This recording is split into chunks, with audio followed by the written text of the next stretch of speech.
It's midweek, and this is Business Morning on Channels Television. Thank you for joining us. I'm Chimeze Obi Iwagu. Well, it wasn't a good morning today for a lot of people in Lagos who had to fly Lagos-Ibadan Expressway to their destinations as the road was completely blocked. Our understanding was that there was a burning tanker along Mowe before, and that this happened since yesterday night, and authorities were unable to remove the tanker as at yesterday. So this morning, it caused a lot of chaos for both those coming into Lagos and those going out of Lagos, including us here. However, the tanker has been removed and the traffic has started flowing, but at a slower pace. Hopefully, the government will find a lasting solution to these tankers transporting their petroleum products through the road, because a lot of businesses have been affected by this terrible traffic and, of course, the man-hour lost there. Okay, let's get the show started with yesterday's market review. And, of course, I have Temple Ashaju back in the studio at the Nigerian Stock Exchange, and he has all the details. Good morning, Temple. It's good to have you back. Well, I'm sure if I didn't give you a call this morning to head to the stock exchange, you would have been stuck in this traffic coming down here to the head office. Absolutely, Chimeze. But then we're here, so we just have to keep going, actually. All right, bring us up to speed with yesterday's... Really good to see you again. Good to see you too. Bring us up to speed with yesterday's numbers. Right, thanks a great deal. So we saw a persistent sell-off, which of course dragged the NSE All-Share Index again yesterday. We saw some 0.03% decline in the key benchmark indices. That's because, again, the downbeat mood that we've been saying is in relation to some kind of fragile macroeconomic environment coupled with the fears of slowing global economy, in spite of the fact that we even had a positive number for the local, for the GDP as released by the NBS on Monday a few days ago. Now, we've seen these losses being, consistent, even though there was a little bit of recovery around some banking stocks yesterday in the market, because if you look at the level of losses in recent time, that has given room for some kind of bargain hunting in the market. And so we saw a little bit of a comeback yesterday, which was the reason why we saw the banking stocks doing positive yesterday. But if you look at the market breadth, it was largely negative. 20 losers yesterday in the market, as opposed to just 8 gainers that we have in the system. Skyway Aviation was down by more than 9% yesterday. Nigerian Police Force Microfinance Bank was also down. That's one particular company for investors to actually quickly take a look at right now, because it closed as the second worst performing stock in the market yesterday, and it was down by 968 basis points, below its opening points in the market. It settled at just 1 naira 12 kobo, and that is 32.12% below its 52-week high price of 1 naira 65 kobo. So we know that yesterday's loss also pushed that stock some 2.61% below its year opening price of 1 naira 15 kobo. So right now, some investors might want to watch that to know what exactly is going on that in that space. If you look at the gainers segment, it was led by Law Union and Rock. This is one particular company as well to watch in the insurance space. Of course, we know that there's been this recapitalization exercise, which is some kind of a regulatory demand that has pushed out a lot of the insurance companies out there to start looking for liquidity, see how they can shore up their market capitalization, and basically help to get some stability. So Law Union and Rock gained 10% yesterday. It was on the bid cast once again.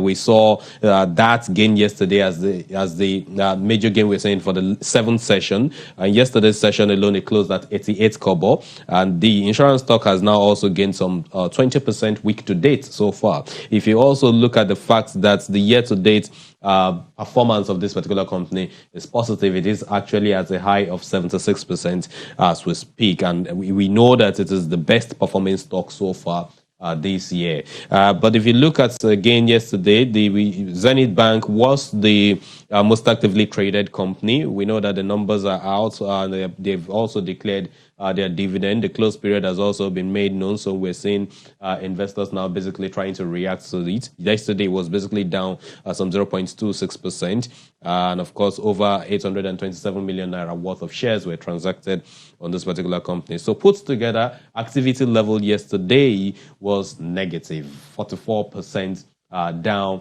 in the market in terms of volume, which was just 241.70 million, and of course at a value of just 3.55 billion naira, and that represents some 51% decline compared to what we did in the previous trading session. Generally, it was just 4,456 deals that we had in the market yesterday. If we go by sectoral performance, two sectors remained unchanged yesterday, while just three other sectors actually maintained some gains. As I said earlier, the banking stocks was very positive. It was up some 0.11% yesterday as a result of the buy interest that we saw around FBN Holdings, which was positive at some 2.83% in the market. And of course, Access Bank, which is also positive by some 2.27%. I think as we have actually gotten into the earnings season, and a lot of investors, smart investors, are waiting to see what numbers or dividends basically that these two key companies, which are tier one banks, will declare.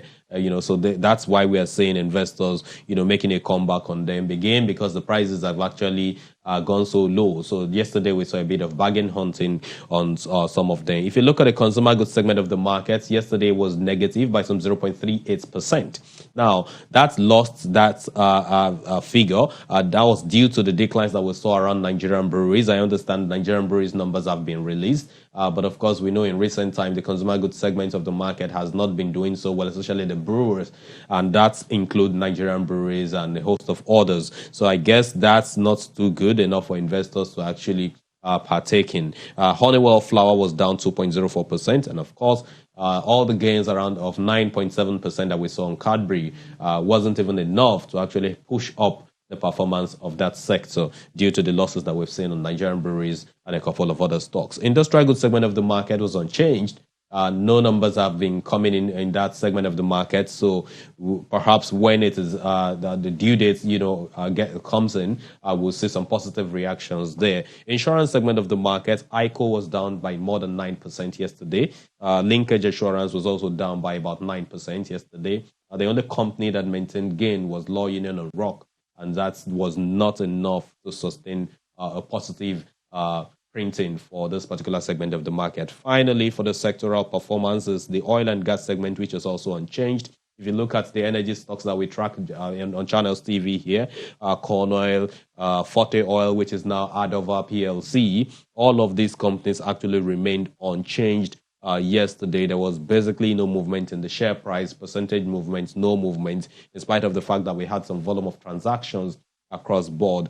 If you look at 11 PLC, it remains at 133 naira, AMRI is at 13 naira 80 kobo, O&O at 3 naira 18 kobo, has not been able to touch 4 naira, and of course, just 814 units of its shares traded in the markets yesterday. Total PLC, Tana PLC. In fact, we understand that Etana PLC was able to give an update around some of the cases, one of the cases that it had recently, but we didn't see investors' reaction to that. It is still trading at 2 naira 20 kobo in the market. Global Spectrum, Japol PLC, Capital Oil, and of course, RAC Unity, all of these companies remained unchanged yesterday in the market. Let's move on up to the NASD, which is the unlisted security side of the markets. Yesterday, that market too was unchanged, but thankfully, the index remains at the 700 psychological line. It's 700.39 yesterday. The market capitalization remains positive over 500 billion naira in the market. The volume of transaction incidentally came from just one company, which is the only company where we saw investors trading on yesterday. And that's also accounted for the number of 3 deals that we have. And that's WAMCO PLC. This is one company that the CBN has also given approval to be able to import and deal with dairy products in the market. So basically, that was the only company that's experienced some trade yesterday. But then there was no change in its share price. It was only 122 naira. That's about the only company out of those companies that the CBN also gave this license that is also available in the public space for investments All others are actually not open for this sort of investment. So we saw just 3 deals around that company, and of course, the entire volume of transaction was 61,773. We had that valued at 7.54 million naira yesterday in the market. Some investors are saying that now that we have, or analysts rather, are hoping that now that we have that segment of the market opened to pension fund custodians and pension fund administrators, we should be seeing some more deals because again, we understand that there are quite a number of companies that are actually are valuable found on that side of the market, and so going forward, we do hope that there will be more deals, which is one thing again that is probably responsible for the reason why we have the market maintaining a 700 psychological position right now in terms of the unlisted securities index of the market. A bit of the fixed income side of the market now. Let's look at bonds. Yesterday, we know that up until this morning, there's still some a healthy system liquidity at about some 520 billion naira. This is something that has been helping the markets generally, the capital market at large. Trading in the secondary market to an extent was positive. We understand that in the bond side of the market, average yield on benchmark bonds dipped some 28 basis points. The shorts to the mid end of the curve had the most activity, especially the 2023 and 2028, which had the most buy pressure yesterday in the market. If you look at the first on our charts right here, we've got the 27th of April 2023 security, which is a bond priced at 116 naira 4 kobo. And of course, yesterday alone at the FMDQ market, we saw some 4.4 billion naira worth of transactions on this particular paper. And of course, we got just 10 deals on that side of the market. July 2021 security is a paper to note, as well as the 23rd of February 2028, which is one security that has seen so much of renewal in recent times. But basically, we do expect that demand on the long end of the curve will, be maintained as yields firmly remain around 12% or below, even 12% levels. And of course, analysts are expecting that this positive performance will be maintained across board, even in today's trading session as it opened this morning. Let's look a bit at the Nigerian Treasury bills side of the market. Average yields contracted yesterday across all segments on the space. And of course, that's because investors have continued to look at, major areas to push in funds. You don't want to let your funds, keep sleeping. So you have to keep looking for opportunities to actually put this money. And so in the Treasury bill space, we saw demand at the long end of the curve, notably the 324-day to maturity security got a push and of course an average yield of 21 basis points lower yesterday. And with system liquidity remaining healthy, it is expected that this sort of demand will also be maintained across board, even in today's trading session and going forward, possibly till the end of the week, despite the fact that we have an NTB auction holding today, which is a major area of the market that some investors and of course analysts, traders generally are watching at this point in time. So this level of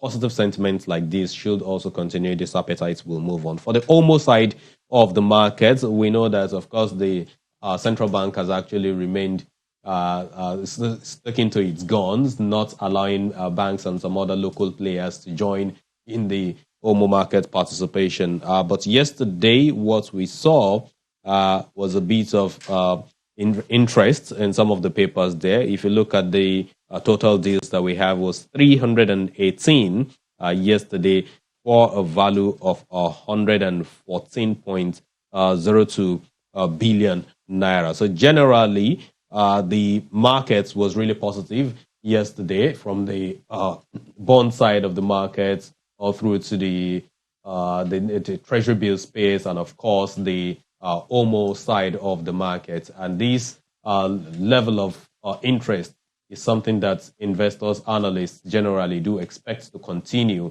even today and of course throughout the week, in spite of the fact that we will be having an OMO a treasury bills auction today.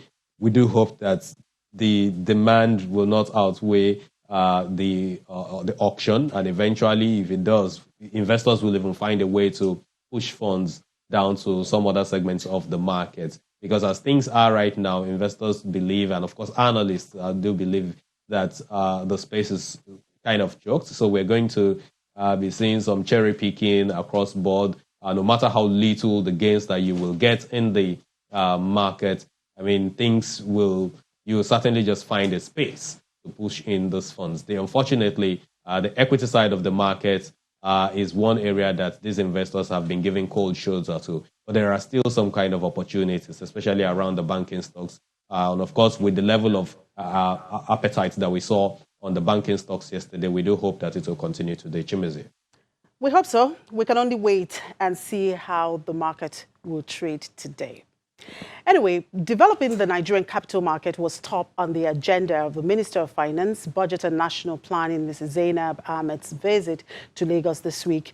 The minister reiterates federal government's plans to introduce more tax incentives that will boost investment in Nigeria. Speaking at her first official visit to the Nigerian Stock Exchange, Mrs. Ahmed highlighted some of the capital market reforms and tax incentives enacted in the Finance Act 2019. Let's take a listen. Finance Act 2019 for real estate investment trusts, which you normally call the REITs. The REITs are special purpose vehicles that serve as holding entities for investors' interest in large commercial or residential real estate projects. REITs may take the form of companies or trusts in many jurisdictions.